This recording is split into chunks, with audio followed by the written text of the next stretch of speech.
So I guess I will go ahead and just kick it off. So welcome everybody to the very first new contributor meeting for Keptn. It is September 11th, 2023. I have pasted the notes in the chat, so if you could add yourself in as attendee.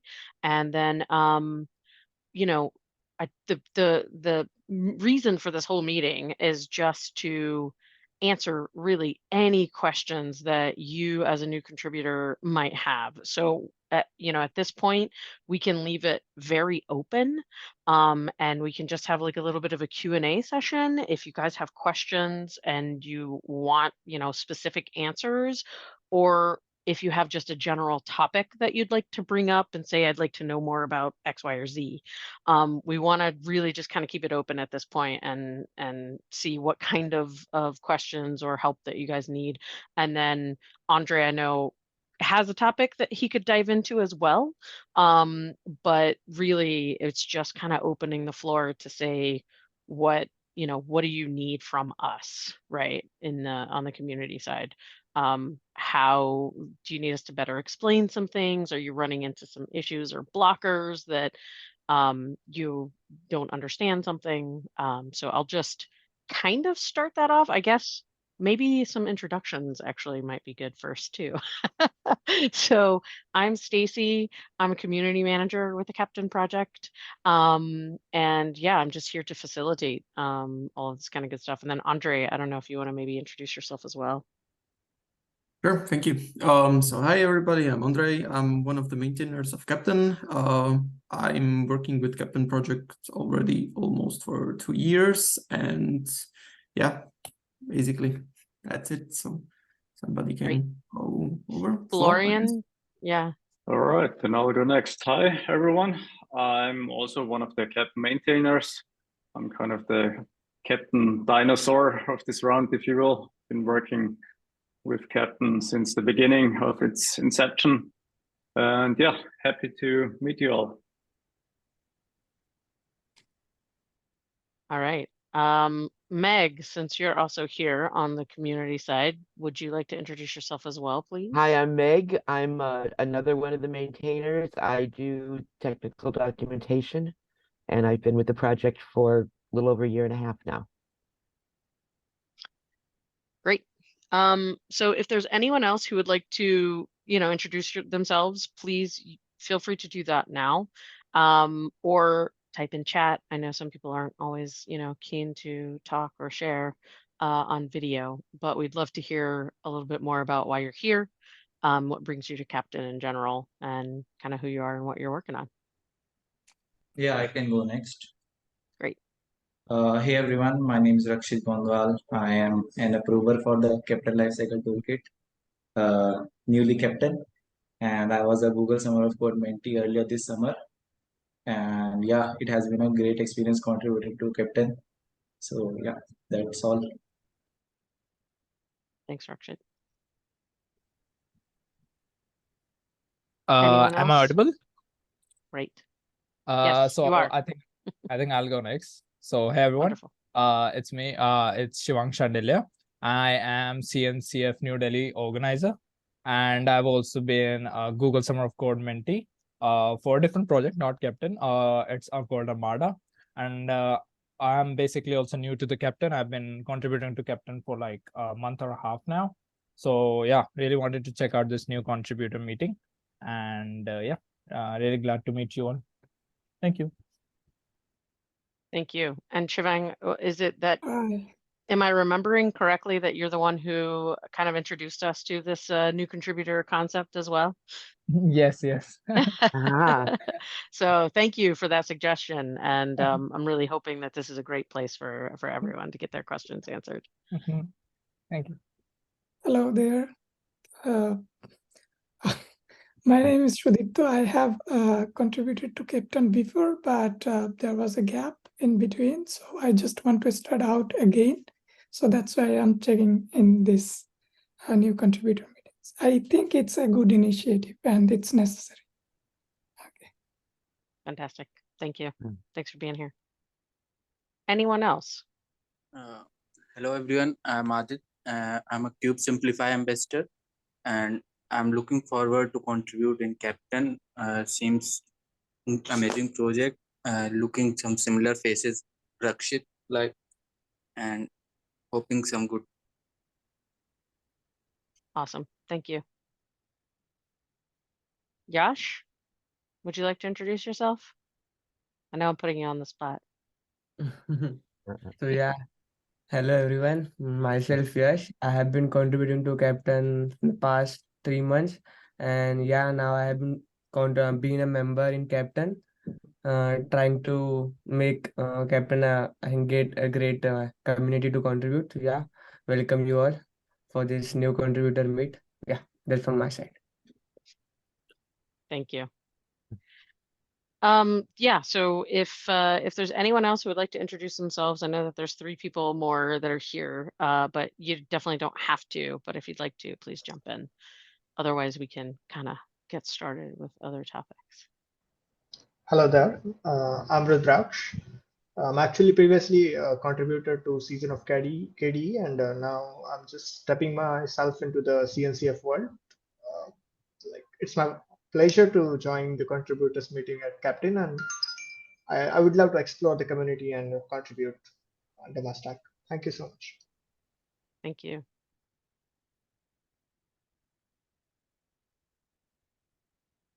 All right. So yeah, I guess we can just go ahead and dive into questions. So is there anything that anyone has been kind of struggling with? Oh, sorry, Arian, I'm just seeing that you've put something in the chat.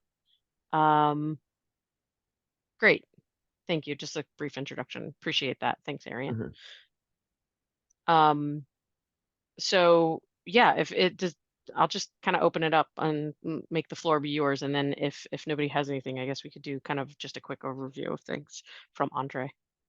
But does anyone have any burning questions that they'd like to start off with?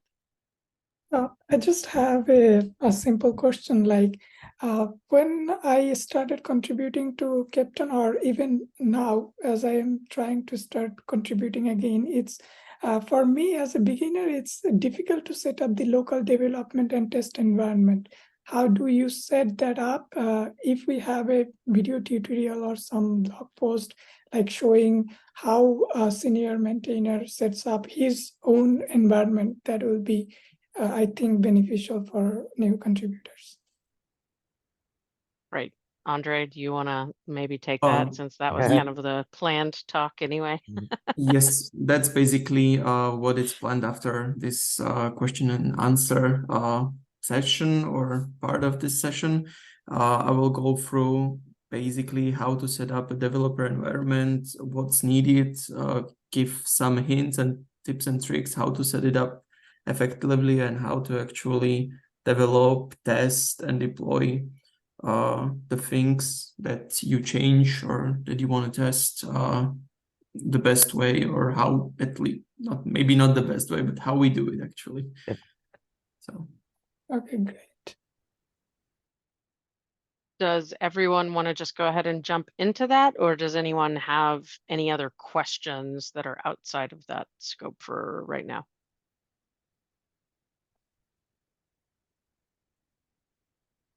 Okay, then Ondrej, yeah, let's just jump into it.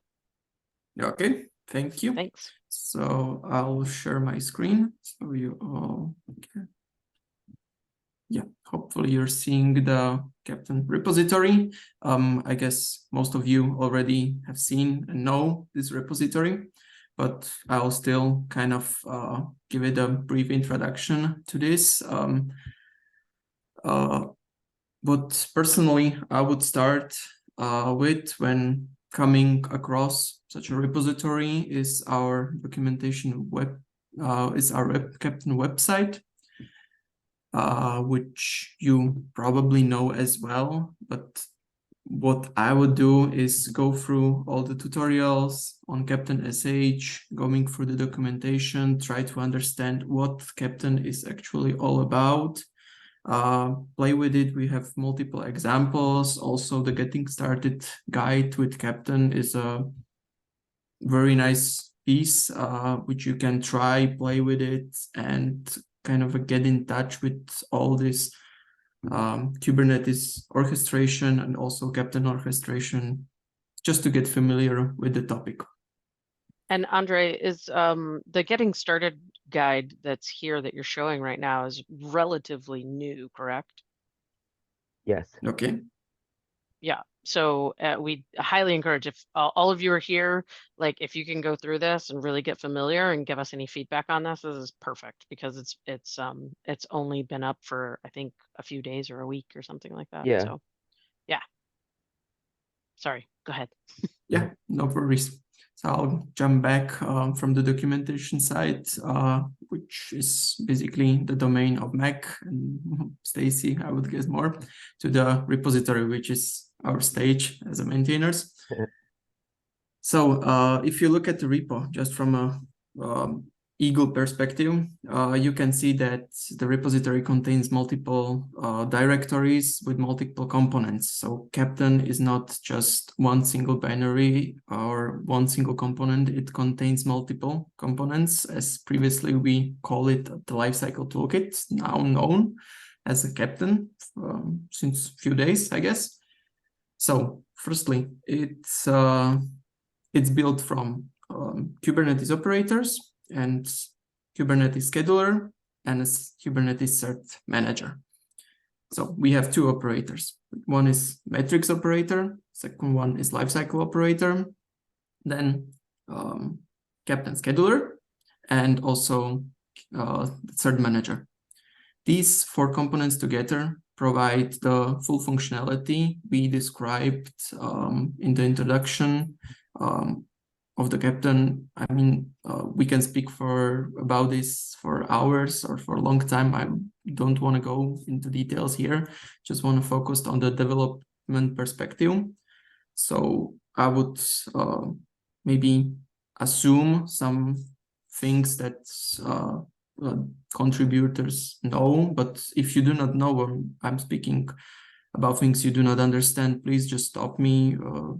I'll gladly answer any question. So back into the dev business. For components, the lifecycle operator, his main, actually the main purpose of this operator is to orchestrate the life cycles of applications together with tasks and evaluations by deploying your deployments, applications, whatever. Out of the box, we provide metrics about your deployments. So therefore, it's quite complicated piece of code, or the most complicated piece of code of this toolkit or Keptn. Then second part, metrics operator. We use this operator to evaluate metrics fetched from a metrics provider such as Prometheus or Dynatrace, and evaluate them in real time. Therefore, you can, for example, with the metrics operator, scale up and down your applications based on the load, for example. So if you have a high load on your application, you can, with the metrics operator and the correct configuration, scale it up or down. Just speaking about partial functionality of the metrics operator. Yeah. Then we have two additional components, the scheduler, which mainly is used with the lifecycle operator, as lifecycle operator is responsible for deploying some deployments and applications. We need to schedule the deployment of these pods and containers on the right time. Therefore, we do not use the default Kubernetes scheduler, but we use our own scheduler. Just a brief introduction. And also, we created our own cert manager, which provides certificates for our webhooks, which are necessarily part of our Kubernetes operators, because we already have some validation webhooks that validate the resources you apply to a cluster, or mutating webhooks, or conversion webhooks that convert the bots resources, or convert from one version, convert the resources from one version to another. Any questions so far regarding this? Silence means no, but do not hesitate to stop me if there are any. Additional to this, in this repository, you can see we have directory called runtimes. Here we have DinoRun. As part of the lifecycle orchestration, we provide the possibility to run tasks, which is a wrapper around Kubernetes job. Therefore, we can provide multiple runners out of the box. For example, runners about Dino runtime runner, Python runtime runner, but also the default container runtime runner. More information about the runners you can actually find in our introduction to Keptn, or it was something somewhere CRD. here. Go in CRD reference. CRD references, thank you, And Mac. the task definition. Task definition, exactly. So here you can find all the information, how to run, what are the runners aimed for, how to actually use them as part of Keptn task, and so on. Thank you, Mac, for the help. Pleasure. Yeah, so let's kind of assume you're a new open source contributor and want to contribute to Keptn. What are the first steps do you need to know? Firstly, you need to have, as this is a Kubernetes native application, you need to have a Kubernetes cluster. From our perspective, it's not needed that you have a real cluster on AWS. For the development reasons, it's more than enough to use, for example, your local cluster. For example, create your local cluster and manage it with a kind. That's what most of us as developers are using. Certainly, there are also other options in this regards, but you're free to use whatever you want here. I wouldn't go through the installation of kind. You can find a lot of documentation on the official kind cluster site. So therefore, for this demo or introduction, I assume that we already have a running kind cluster. The second thing, which is basically necessary for developing, is the knowledge of Golang language. That's, as this is an application which is written in Go, we highly recommend going through the Getting Started guide with Go. Go through the Go tutorials, go through the tutorials about managing dependencies within Go, and try to just play with the language. As always, I guess you guys do not know only one programming language, so it's always there's always some bit of a time needed before you actually start to develop real applications. So just play with it, and that's, I guess, it. So first steps. You go to our lifecycle toolkit repository and you clone it using Git, or I assume the Git is the best option. Afterwards, we now assume that you have a running kind cluster, in general Kubernetes cluster, managed by kind or whatever technology you prefer. And what do you want? You want to firstly deploy the whole application on your kind cluster so you can play with it, but you do not want to install already some kind of version. You want to deploy development version, so the version which is you have currently cloned in your local repository. So for this reason, we have a dedicated set of commands, or one command, which you can deploy on you, if you have your kubeconfig set up correctly, you can deploy the whole application running on your cluster. I already did this part, but as it takes approximately 10 minutes to build up all the images and deploy them, deploy the images with the manifests to your cluster. But I will briefly go over how it works, how it does, and how would I recommend doing it. So if you look at our root make file, you can see multiple commands, how to build and deploy each piece, which I was referring to previously. So here, first command is to build and deploy operator. This means we're speaking about the lifecycle operator. So what this command does, firstly, it takes your local code, builds it to a binary, and afterwards to an image. With that, it uploads this image to your local, to your remote image repository or local image repository. That's on your, that's basically what you choose to do. And afterwards, it creates manifests. And in the manifests, your currently built image is used and applied to the cluster. So after this, your image, your component of the Keptn will be deployed on your cluster.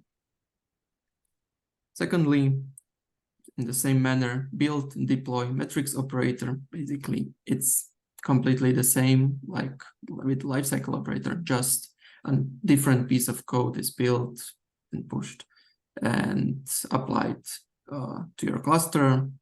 Same thing with the scheduler and completely same thing with the manager. To make the first installation of your dev environment as easy as possible, we created the build deploy dev environment command, which actually builds all 4 components and deploys them to your cluster. So after executing this command, you will be able to see all 4 components deployed on your cluster. I'll just give it a run. Yeah, you can see that I'm in the root repository of the lifecycle toolkit. And I'm typing build deploy dev environment. So the part for the whole lifecycle components. And I want to push my image, the build image, which will be locally to push to a remote repository. That's my own private repository. And you can obviously specify also a tag, which I just build the main, so I call it the main. As developers, I think you can go through the make files, try to look what you can configure. We do not have these things documented anywhere. You just need to dig in through the code and check what environmental variables you can specify and how are they used, and just look through. Try to play with it as we did previously, and that's a very good start. So now we assume we have deployed Kubernetes dev environment. So now you can play. Let's think of a scenario that you wanna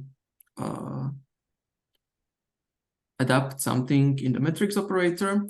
So you do not need to, when you make some changes in the metrics operator, which you want to test manually, that if they work, and so you do not need to deploy the whole all 4 components. You just need to deploy the one component which you changed, so the metrics operator, which you can use different command, build deploy metrics operator. Then this, after a few minutes, will be deployed.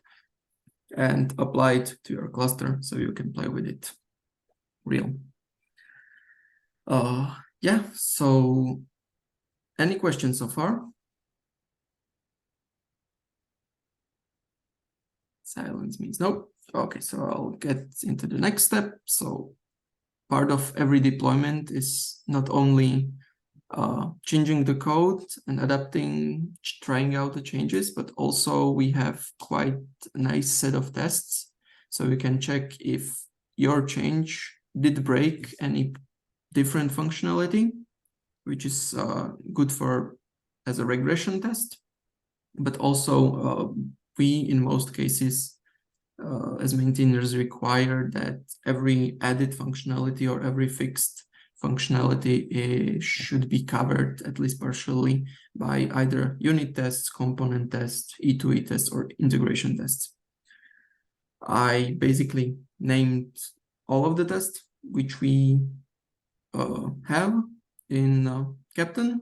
So basic unit tests, which test the basic functionality of small functions, small components. I do not think I need to explain more about this. Maybe I'll go further with the component tests, which are tests available only for the lifecycle operator, and they're testing a single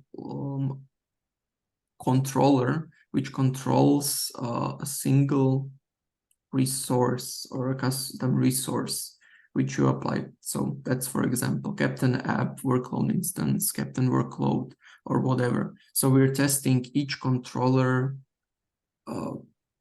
as its own, if it works as expected without any outer interference or external adaptations from other controllers. Then we have E2E tests, which checks if the controllers or some of the components work together effectively. We do not have that many E2E tests, but we would like to improve in this way in the future.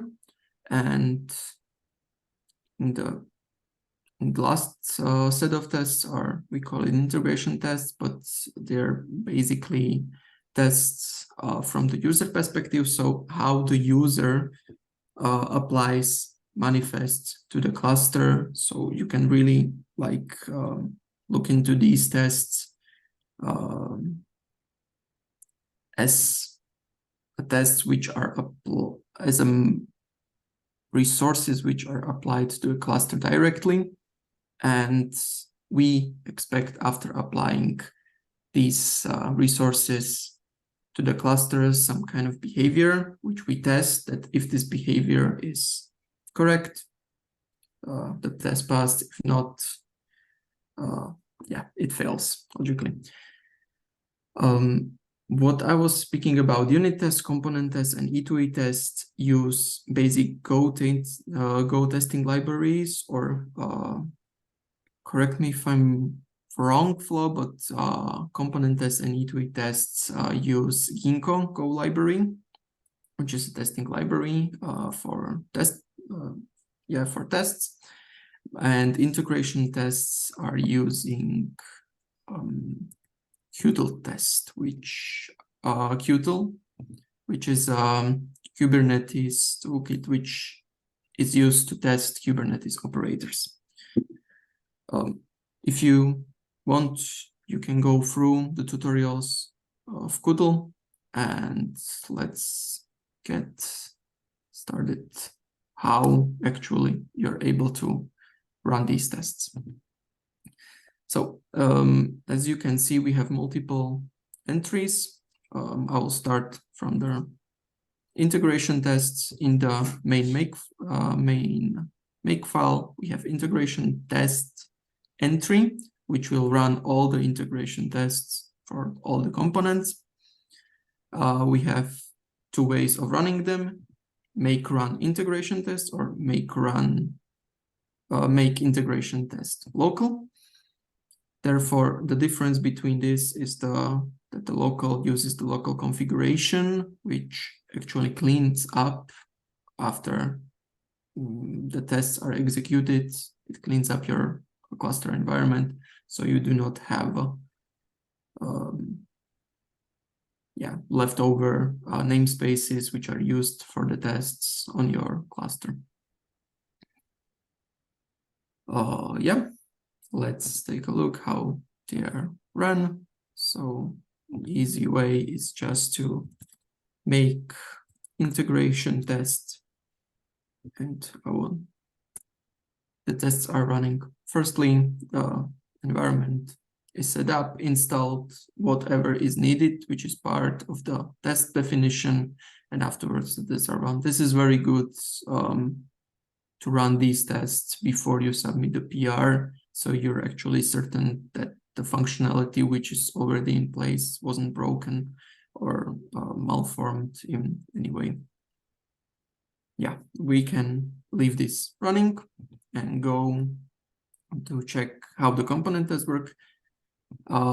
Here we need to go, for example, to a lifecycle operator makefile, which is not the main makefile in the repository, but one layer in. So this one, you can also check it out, what you can actually configure, environmental variables and such things. But most interesting part is that for now you want to run component tests. So we already introduced the wrapper for this as well. So you just type make component tests, and the tests are run on your local machine. If they fail, you have nice logs to examine why they fail or in which step they failed. So it's pretty easy to determine where the problem is if they are not passing.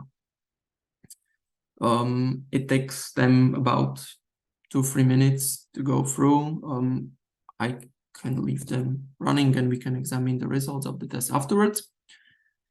Next step, E2E tests in the same usage is in the same manner as the component tests and integration tests. So make E2E test and just give it a go.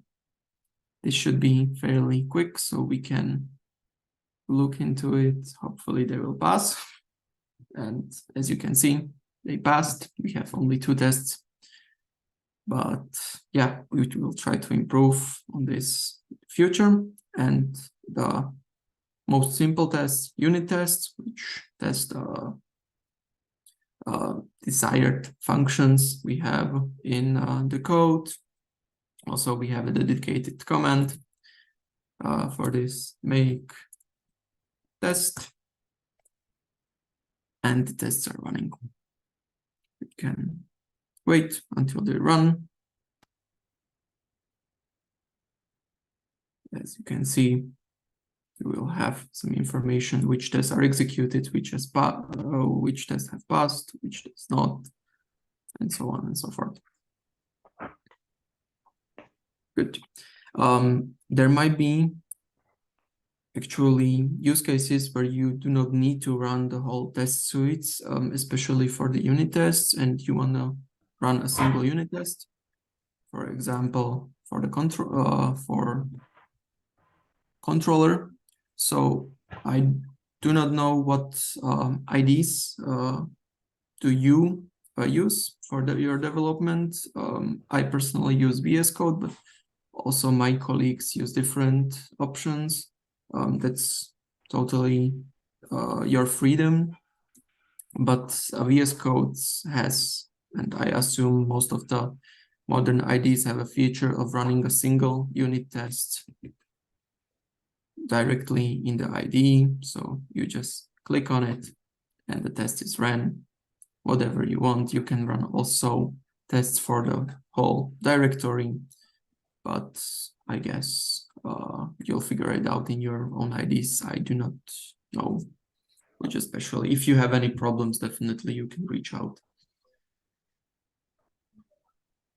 Yeah, that's in most cases everything what I wanted to show, but before giving back, to sum up how actually what we actually do before submitting a PR for a review is we make the changes in the code, of course. We try to try them out manually. For example, with what I showed, how to deploy your local changes into your cluster and afterwards play with it. Depends on your use case, what you need to do. Then run the tests locally, so unit tests, component tests, E2E tests, and also integration tests.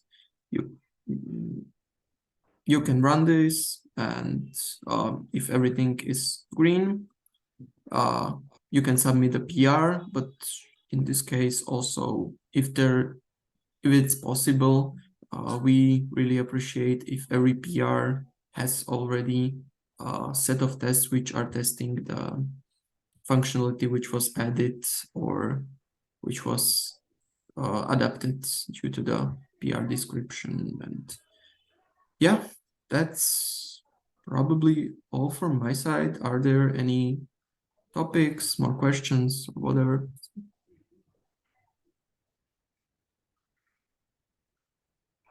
Thanks, Ondrej. Yep, no problem. Thanks as well. Sudipto, was that helpful? Did that answer some questions that you had? Definitely, I think it's a good starting point, and I'll be needing the video, of course, because I have to go through it again and again just to understand better. Sure. I'll try and get this up ASAP. And I will use this. I'll use this as some source and get some of this written up in the contributing guide too. Fabulous. Yeah, you were saying, Ondrej? Sorry, I interrupted you. Yeah, I was just to say that it will be probably documented, but I wanted to double check with you. Yes. Fabulous. It was on my list, and now that you gave me the info, it should be easy. So, does anyone have any other questions?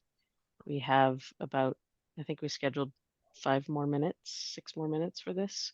So if you have any burning questions, now's the time to ask them. Otherwise, we can close for the day.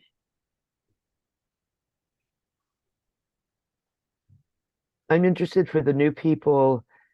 Have you found a project, an issue or something that you want to work on for your first contribution, or are you looking for that? Do you know how to get started? I'm going through the good first issues. Actually, as a beginner, I would like to ask a question here. Can you guys please summarize what exactly the Keptn does, like in a very short way, that in a very crude manner, if you could? Sorry, I didn't understand correctly. I think he's just looking for a broad level overview of kind of what Keptn does, what is Keptn, what's the benefits of using Keptn, kind of like a very high level intro, right, Rudra? Yeah. Raksh? Okay. Yeah. Yes, so you can find this information on the website in the documentation with the getting started or introduction to Keptn. The intro does a quick summary. I can do it very quickly. The assumption is that most people are actually deploying their software with a tool like Flux or Argo or something. And that does a wonderful job of actually deploying the software. But it does not check whether your environment is ready for the software and going to pass. It does not run tests afterwards. You don't get a lot of observability data. So Keptn adds this. You go ahead and do the deployment as you've already done it. You can run pre-deployment tests and evaluations. You can run post-deployment tests and evaluations. The pre-deployment makes sure everything's ready. And you can define, rather than raw Kubernetes, you have a set of workloads, each one of which builds a microservice or something. For Keptn, you can define a Keptn app, which pulls together a set of workloads that this is your actual application that you're deploying. And then you can do pre and post deployment tasks and evaluations on that. In addition, you get heightened observability. You get use open telemetry, DORA metrics, which is a special set of industry metrics to provide information. The cool kids call it, let's see, it's code to cloud is what they call it. It will trace everything that happened, that you can see what took how long, etc. You can see where your bottlenecks are in your delivery. And of course, metrics. Keptn certainly supports metrics, but Keptn metrics can come from multiple types of data sources and even multiple versions. If you've got a big cluster and you've got 3 instances of Prometheus running and 2 of Dynatrace and a couple of Datadog, all of these Keptn metrics can pull them all in, identify them all, make queries available for all of them, and report information on all of those summed together. Is that the high points, Andre, Flo? Did I get the main points? So Perfect. Yeah, that Great job. definitely helps. Thank you so much. Fantastic.